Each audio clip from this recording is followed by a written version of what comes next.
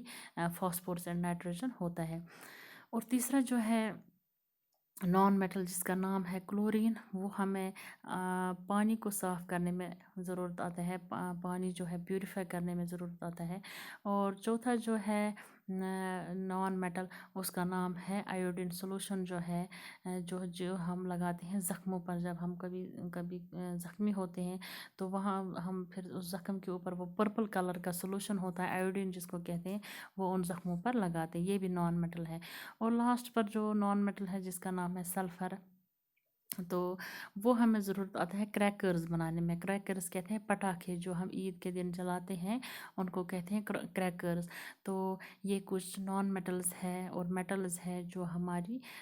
زندگی میں جن کا بہت اہم رول ہے۔ تو بچوں، امید ہے کہ آپ لوگوں کو یہ لیسن سمجھ آیا ہوگا۔ Metals, non metals, physical properties ان کی یا کیمیکل پراپرٹیز، اور ان کی اپلیکیشن، ان کی یوزز جو ہیں وہ آپ کو سمجھ آیا ہوگا۔ تو انشاءاللہ آپ سے پھر ملاقات ہوگی ایک نئے لیسن کے ساتھ۔ تب تک آپ خوش رہیں، سلامت رہیں۔ اللہ حافظ۔